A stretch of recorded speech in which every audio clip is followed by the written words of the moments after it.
So it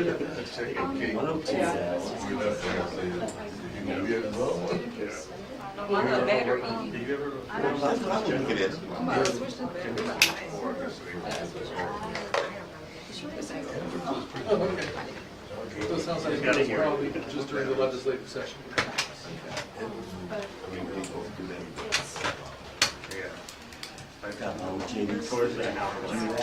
And go into press house for 5 minutes and then go 7 days. And we're trying to get there. Yeah, we're at the station. Good afternoon, Governor. Good afternoon. How are y'all?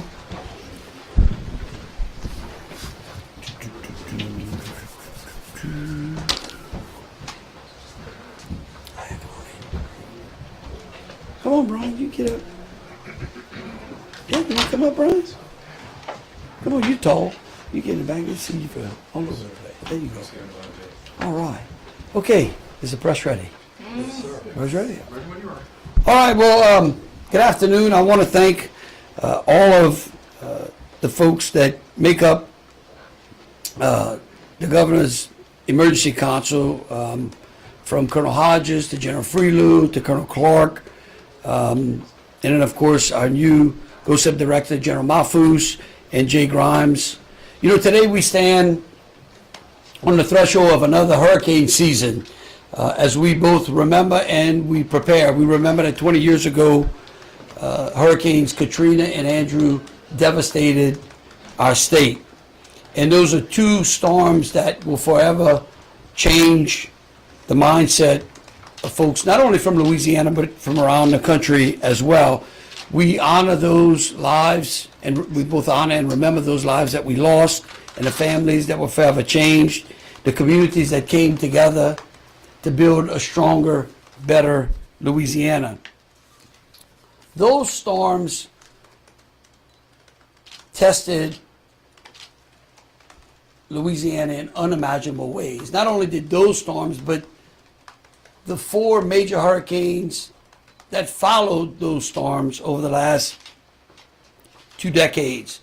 In addition to the 100-year flood that we had, the 100-year snowstorm that we had, I think the lessons from Katrina and Rita and all of those natural disasters have taught us that preparation saves lives.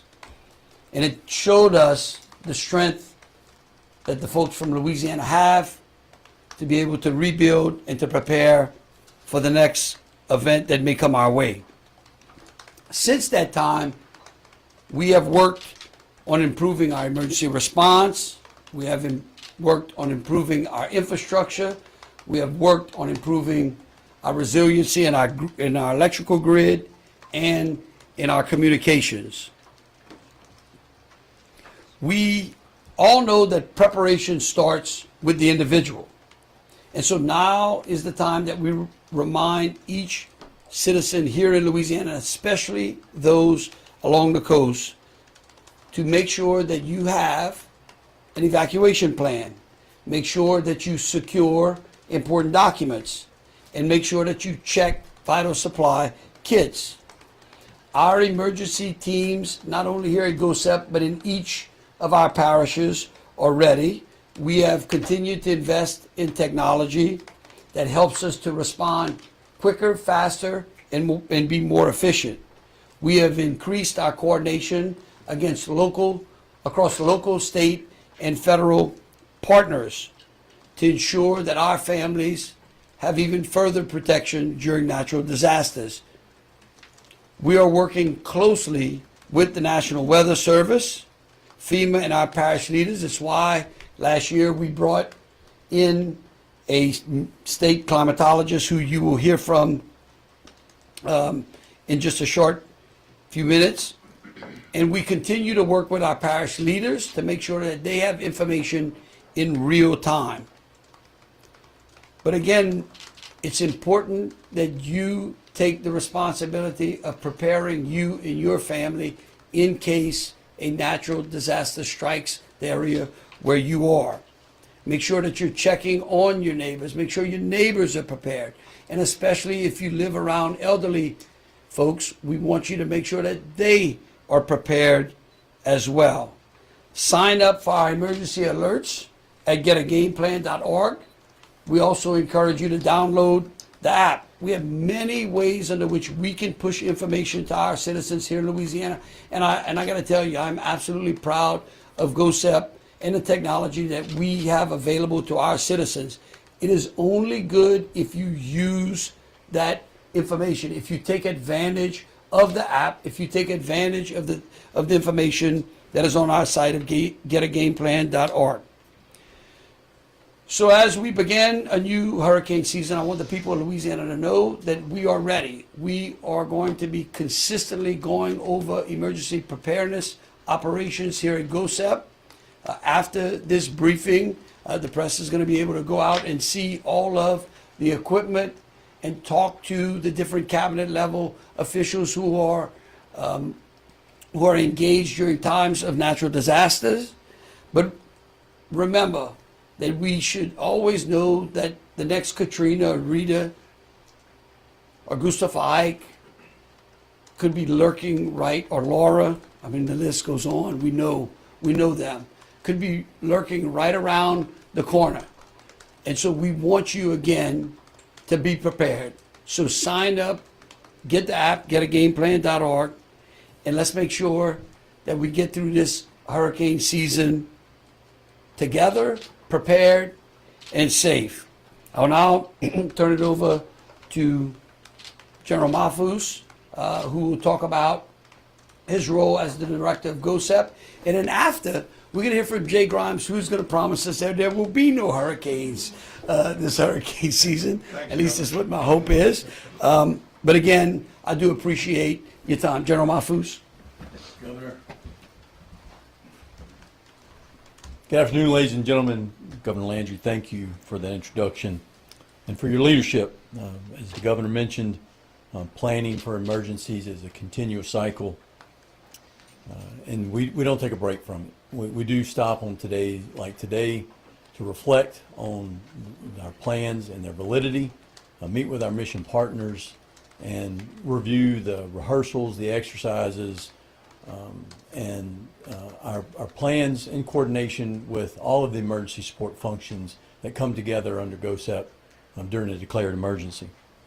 As the governor mentioned, now is the time to plan, or validate your plan rather. If you don't have a plan, the getagameplan.org website and the Get a Game Plan app are great tools for you, whether you're an individual family or business or even some of our local communities. The checklists that are available on getagameplan.org to help you validate at an individual level that you're ready to evacuate, to shelter in place if that becomes necessary, to prepare for the power outages that may accompany sheltering in place, make plans and preparations for your pets, and make plans and preparations for our seniors and our minors who may live in harm's way. Those vulnerable populations that live in flood-prone areas are not immune to the devastations caused by even a minor storm. If we get a slow-moving storm that sits over an area for many days and we get a deluge of rain, those can be just as dangerous as a fast-moving storm with high-intensity winds. So again, your plan, if I were to encourage you to do anything, is to reflect on your plan, to validate at an individual level, and once and listen to your parish officials. Your parish officials have absolutely rehearsed their plans. They've done that in coordination with GOSEP. We understand where their gaps and their seams are and when they will require the assistance of the state. And we're prepared to step in and help our local communities at that time. We're working closely with FEMA and prepared for this current hurricane season. The logistics apparatus that kicks in from FEMA normally when state resources are overwhelmed has been validated and pledged to us. We have commodities not only here staged in the state, but regionally at our disposal should we need them. So in closing, I would just like to say that GOSEP, as a state agency, is prepared for this hurricane season. The plans that have been rehearsed and are in place have been refined and are ready on the days where the state will need us, and on the state, on behalf of the citizens on their worst day. So as the governor said, and I'll reemphasize it, if you haven't already developed a plan, getagameplan.org or the Get a Game Plan app is a fantastic resource for you not only to receive alerts in real time, but also to develop your plan should you need help in developing one. So thank you. I'll be followed by Jay Grimes. Governor, General. Well, thank you for the invitation, Governor, to speak here. Just a couple of things. First of all, most of you are aware the forecast for the upcoming season calls for normal to above normal activity. Those kinds of numbers, though, really don't tell the story here. And I'm not here to alarm you. This is about awareness. Let's look at Louisiana's recent history. In the last 5 years, the state has been hit by 8 named storms.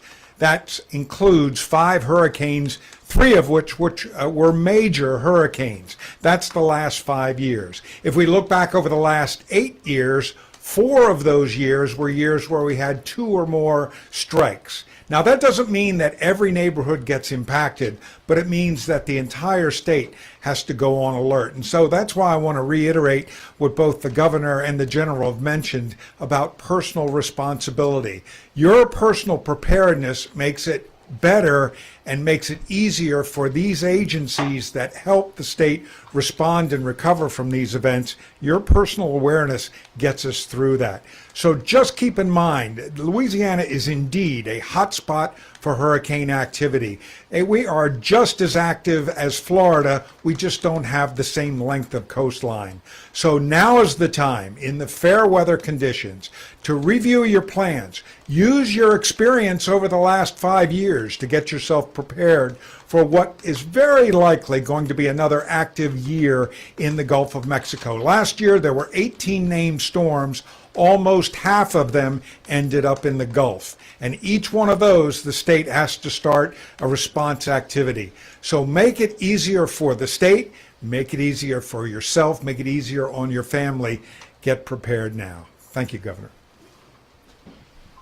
And again, in closing, I want the citizens of Louisiana to know that as or should storms begin to approach our coast, or as activity heats up in the Gulf, we will continue to make sure that they are informed with the latest information as we get them. That's why we have Jay here.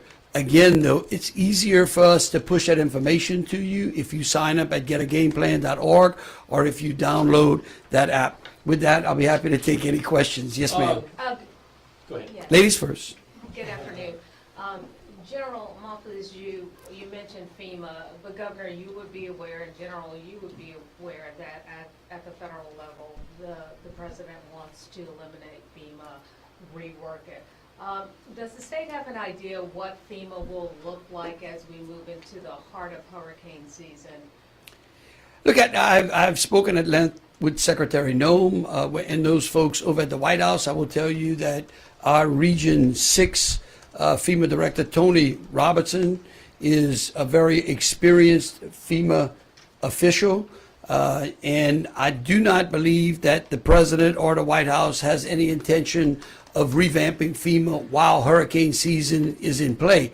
However, I do believe that should a state be impacted, or say a state like Louisiana be impacted by a major hurricane, that the ability to have some flexibility in the way that FEMA handles that response, you may see that. You may see action from the White House that creates more flexibilities with states. I think that all the president is trying to do is to make sure that the resources are available to the states, or that the state has the ability of actual mission control and the authority to be able to act quickly. What we have seen from the time of Katrina through now is that the bureaucracy inside the federal government has a tendency to tangle things up. So I'm extremely confident that if we have, or if we are impacted by a major hurricane, that the communications that we have up at the Department of Homeland Security and FEMA and the White House and our congressional delegation will ensure that Louisianans will receive the resources they A need. quick follow-up, is the state ready if it has to take on that added responsibility? I don't know what added responsibility that would be, but again, I think it's important that the states have always maintained the first responsibility anyhow, and it was then a reimbursement from FEMA irrespective. So again, I feel very confident that we're ready for this hurricane season. You got a question? Mine's a corollary to that. The National Weather Service has had a series of cutbacks. I believe the number was 600 jobs lost since January 20th. You mentioned them also, and to follow up on the FEMA angle.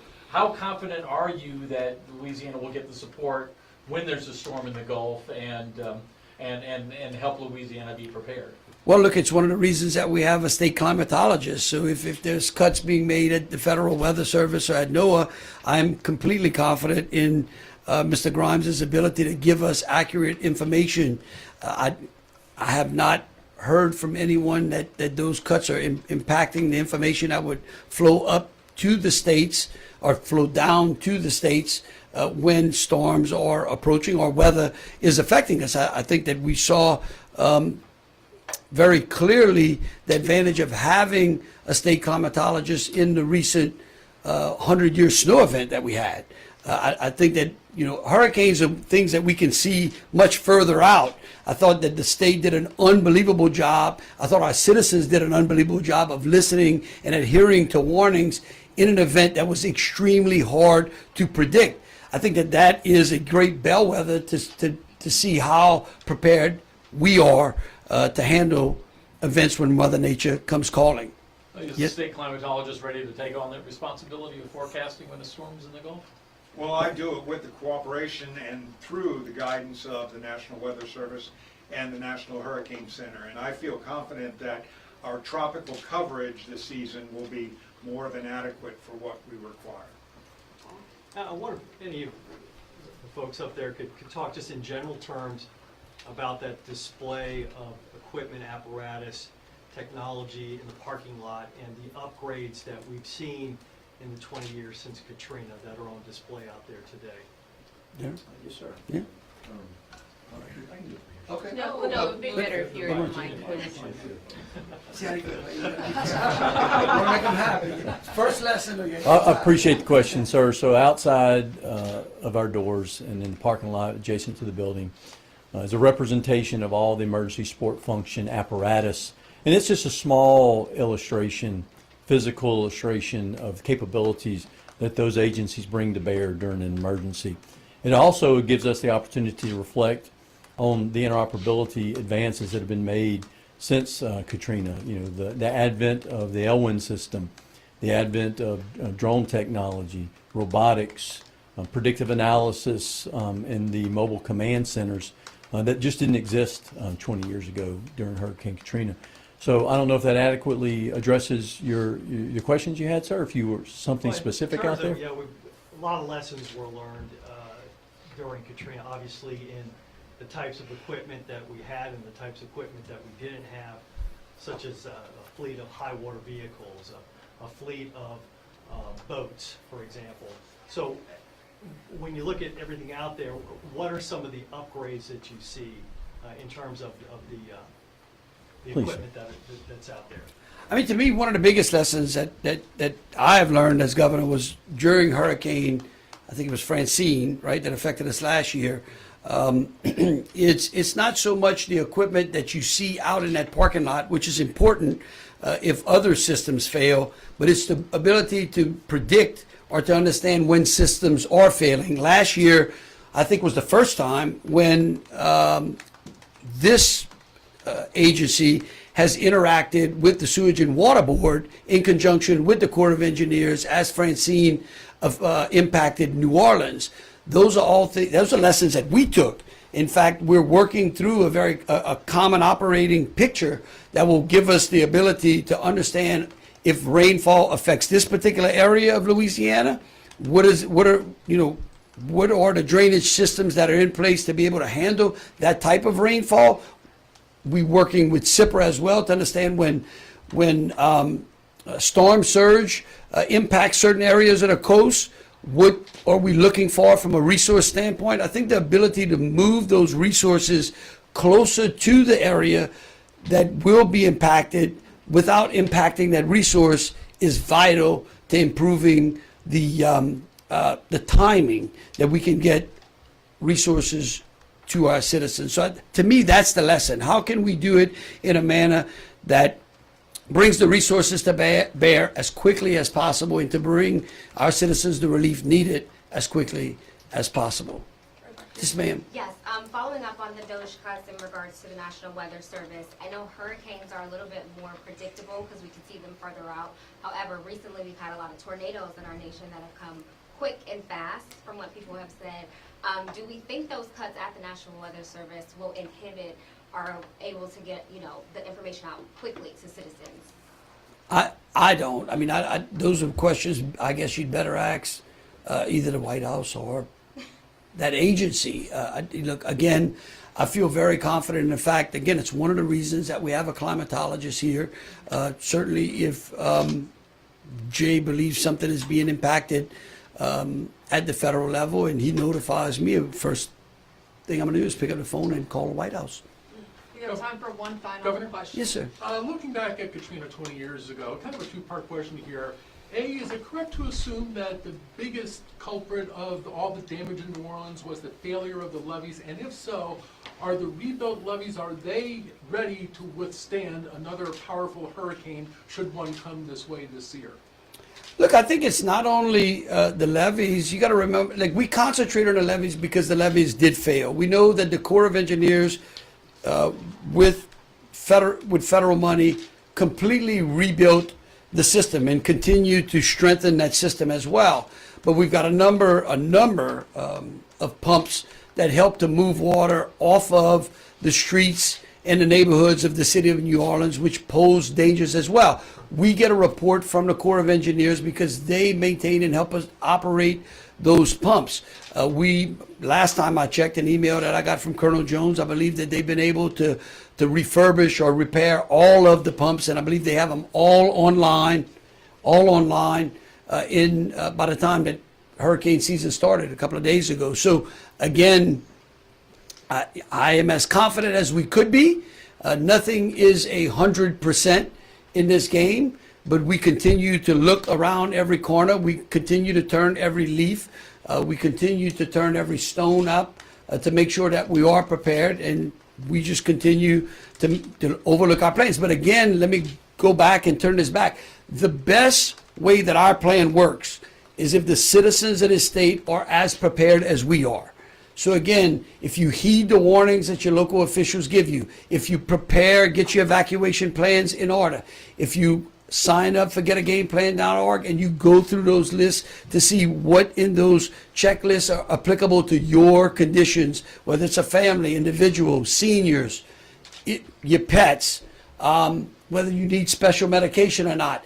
We have gone through these checklists and built those checklists in order to help families and citizens prepare for when that emergency comes. So again, the best plan is the one that our citizens prepare and the ones that we're able to implement for them once they are prepared. Thank you. Just have the one Colonel Hodges, off-topic can we question. get One final question, that's it. Okay, Paul. First, it's been more than 3 weeks since the escape at the Orleans Justice Center. 2 inmates are still at large. And this is for you or Colonel Hodges. Are you satisfied that everything is being done that can be done to find these escaped inmates? And number 2, what do you make of the video that was released yesterday from Antoine Massey trying to plead his case? Well, look, first of all, I think it's important that the citizens of this state have an appreciation for the amount of hours and work that the men and women, both at the local, federal, and state level, have played in apprehending 8 of the 10 fugitives. These are 10 very dangerous people that 8 of them have now been brought back into custody. They did not leave that jail with the intent of being captured, right? So again, they are the 2 that are left out there. It's the other 8 were all trying to evade law enforcement. I am extremely confident that the Louisiana State Police, in conjunction with our federal and local partners, are going to pick up the other two, and hopefully shortly. Colonel Hodges? What'd you make of the video? You know, if they were truly interested in helping us, they would have probably sided with the reward money instead of posting something on an online platform. All tips, all leads are investigated by law enforcement. As the governor already mentioned, local, state, and federal partners, we're all working seamlessly together. And obviously that did not prevail to be a lead that he was there. Regarding his innocence, everyone has the opportunity to go to court and to have their day, but you can't do it when you leave from being incarcerated and then now you're escaped. So I would just encourage everyone, as we've had before, if you have a tip or a lead, please reach out to Louisiana State Police Fusion Center, the FBI, the ATF, of course our great partner Crime Stoppers, who's provided many leads and help. It's $50,000 per capture for each of the remaining two. And I would ask the public's help again. No matter how confident we are in our investigation, things change in a moment's notice. And it's usually because someone has helped them. I believe we have 14 people at this time incarcerated for helping those escapees. We just ask to do the right thing for public safety, make the call to one of either state police, FBI, ATF, or our Crime Stoppers. Provide us that lead. Don't get online and try to get clicks and shares on one of your platforms.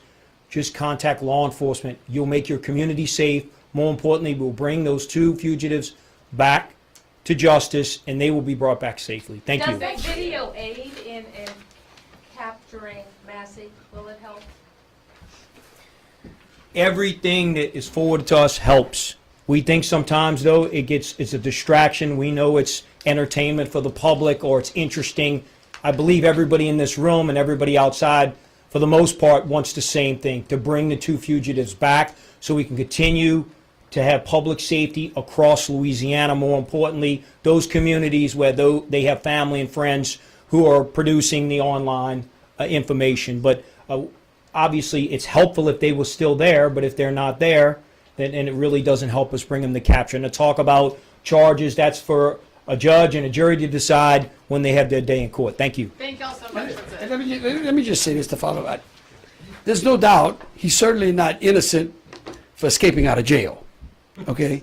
And let's just start with that. If you want to plead your innocence, like Colonel Hodges says, there's a court of law that's designed to be able to do that. What I would urge is that those two quit the hide and seek game that we're playing, turn yourself in, and you'll be able to have your day in court. My hope is that we are able to, either they turn themselves in or we are able to safely pick them up without anyone being injured. So again, we ask the public to help us. We can close this out by finishing up with the rest of those two individuals, and I'm hopeful that we bring them to justice here swiftly. Thank you for your time. Thank you. Thank you.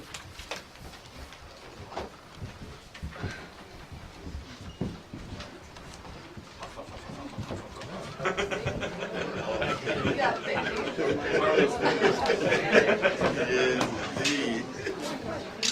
You know everything y'all just roofed this out.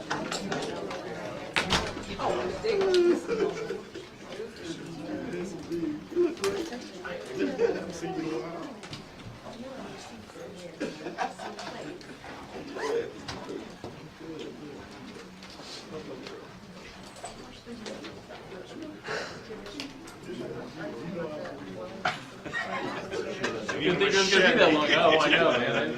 So bring it up. Yeah. I told them, you all the reporters different. Yeah, I know.